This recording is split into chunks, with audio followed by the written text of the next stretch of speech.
Get it? If you're not familiar with Gem Blenders, first of all, you can go find a wonderful tutorial on the Gem Blenders YouTube page. They are a very fun game where you mix and match different blends, and the whole board starts in beautiful monochrome before coming to life with color as you attach new gems. It's one of my favorite games right now. I highly suggest you check it out. But you don't need to know how to play to enjoy the video. So here you go. I've never been much of a competitive card game player, you know, I'm much more of a kitchen table format kind of guy. Just sit around with a couple friends, get some janky brews together, and play the card game as someone intended. That's why I've fallen in love with Magic's JumpStart format, where you take two pre-constructed decks, you smash them together, and you play a casual game of Magic. It's simple, it's fun, and it's endlessly entertaining with many different combinations to try. You never know what you're gonna get, and I thought, why can't this format be applied to more card games? One of my favorites recently is the indie TCG Gem Blenders, which I've been playing a lot with my girlfriend, but we've kind of played out our starter decks, and after some upgrades, the games were becoming a little one-sided. She kept beating my ass. So I wanted to level the playing field a little bit, and I wanted to create the same kind of half decks from JumpStart in Gem Blenders. The question is, can this even be done, as the games aren't exactly one-to-one? Magic's resource system works so well in JumpStart because you can take just one of those resource types, like a mountain or island, and theme a whole deck constructed around it, and then do the same with another half deck and smash them together. Now you have a dual-colored deck that allows you to use two resource types, and it's consistent enough while allowing you to have different kinds of gameplay. Gem Blender's resource system is a little different, and we're gonna go over that. And if you like TCGs of all kinds, don't forget to subscribe. I go over all the big ones like Yu-Gi-Oh! And Magic, but also a lot of the independent ones. So if you're looking for some new games out there that aren't the big three, come to me.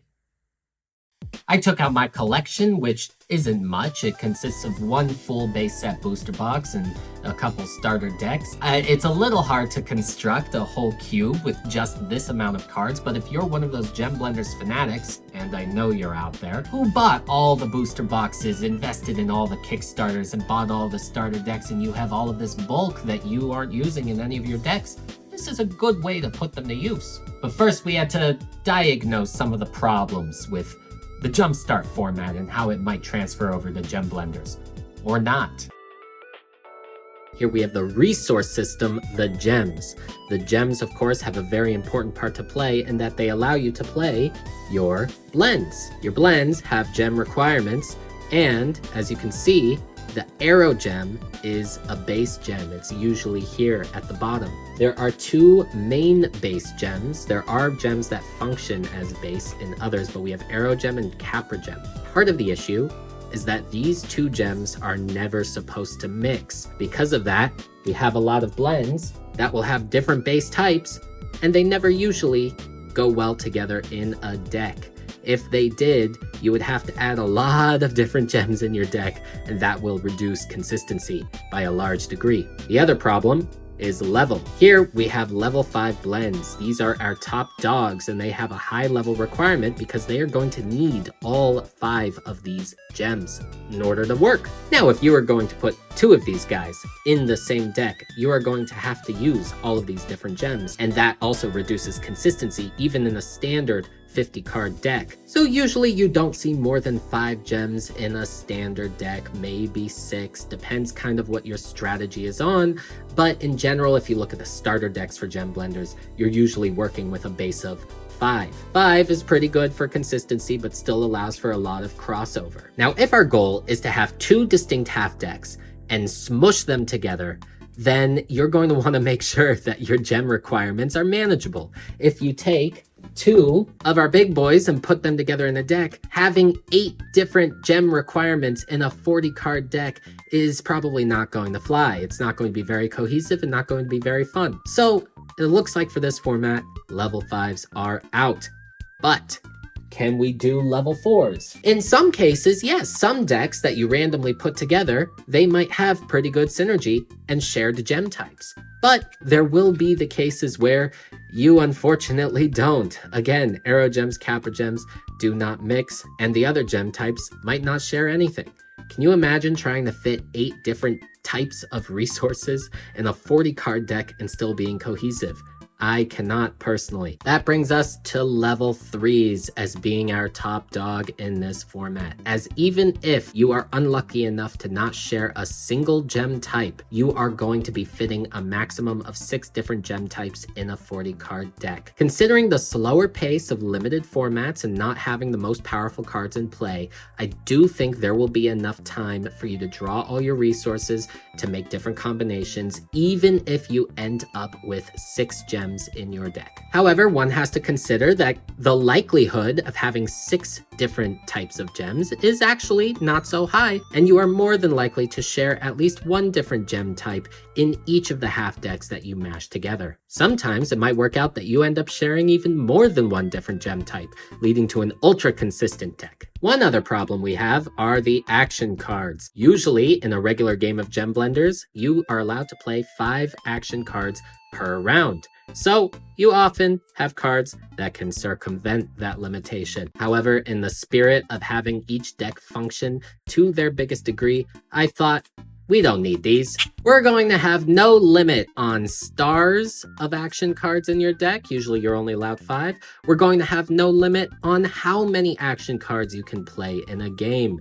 And this is to help subsidize for the lack of high-level blends and just allow your deck to do the thing that it's intended to do, to function. If we typically have 4 different action cards in a half deck, that means in a deck of 40, you are going to be able to play 8 different actions in one game. I think that's going to lead to some pretty fun gameplay. And finally, we need to modify the rules a little bit. This being a limited format, it's going to differ slightly from standard play.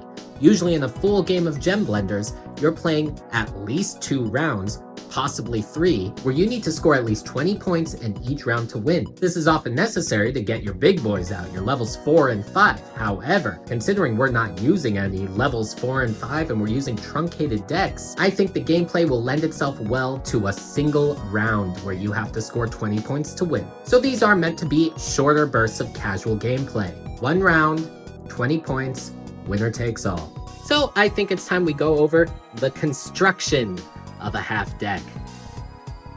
So with all that said, I've managed to assemble a baker's dozen of Gem Blenders JumpStart half decks. A baker's dozen being 13, although we're gonna whittle it down to 12 in a minute, as you'll see why. Let's go over what makes a Gem Blenders JumpStart half deck. There are 20 cards in here, and we go with about 8 to 9 blends. We have 6 level 2s right here, and 2 level 3s. Sometimes we have 3 level 3s and a mix of maybe 5 level 2s. Depends on what cards I had to play with. Each level 2 has the corresponding gems that make up the level 3. So we have Anchor with the Capra gem and the water one, forgetting what it's called. Aqua gem, the Nocturna gem and the water gem on Usher, and Wave Ram with all 3. Next we have our gems. We're going to have 3 copies of the 2 most pertinent gems in the deck, the ones that appear most on our blends, and then 2 copies of the least pertinent gem. This makes a total of 8. So 8 of our 20 cards in these half decks are gems. And finally, we have 4 different action cards. Each half deck is going to have 4 action cards. Each half deck comes with at least 1 copy of Gem Search. I'm glad I had so many. It's a very important card. And then we have action cards that correspond to each strategy in each deck. The whole idea when you crunch the numbers is you take 2 different half decks, you put them together, and suddenly you have a quick 40 card deck ready to go.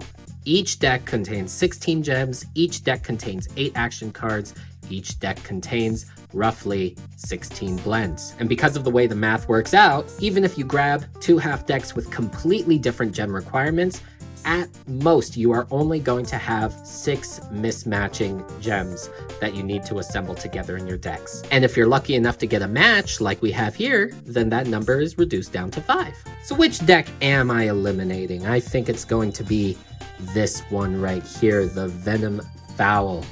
I'm trying to make these as balanced as possible to work with each other.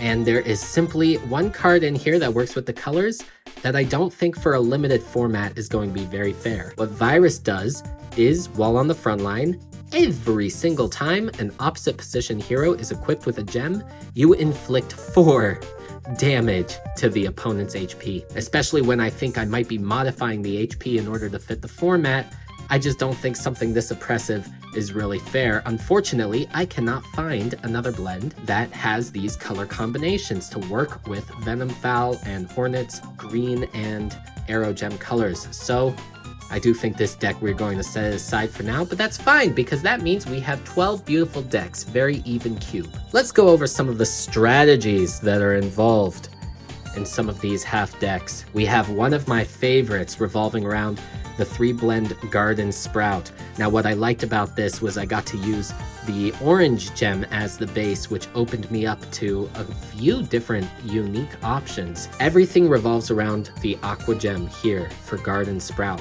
While it's in back position, each other blended hero on your field that has at least 1 aqua gem gains 1 attack and 1 defense. So we pump up our 2 other guys because Sprout also has an effect. If this hero has at least 1 aqua gem, it gains 1 attack and 1 defense. So you can have 2 Sprouts with 2 aqua gems and a Garden Sprout and pump these both up to 3, which is not bad at all for the simplified format that we have here. And then of course we have Shifter. Once during your turn, you may rotate your heroes clockwise or counterclockwise.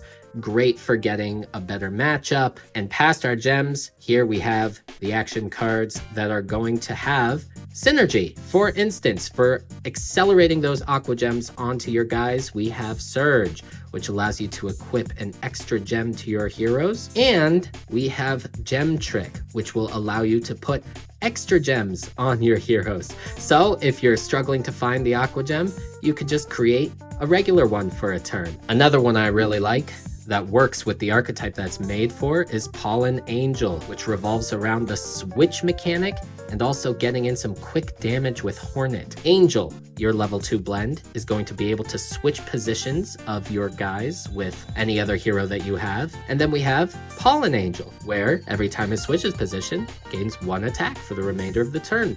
So being able to switch often, as well as go in with easy quick damage with Hornet, is going to make this deck a threat. Of course, to help with the switching, we have 2 switches in this deck, and to help with the Hornet killing itself after it attacks, Resuscitate gives you an extra copy. Here's another one I really like, the Brass Guard deck. Brass Guard, of course, with a big meaty defense that when you attach a Pyro Gem, you are able to switch into its attack, making it into a 4 attacker. Not bad, not bad.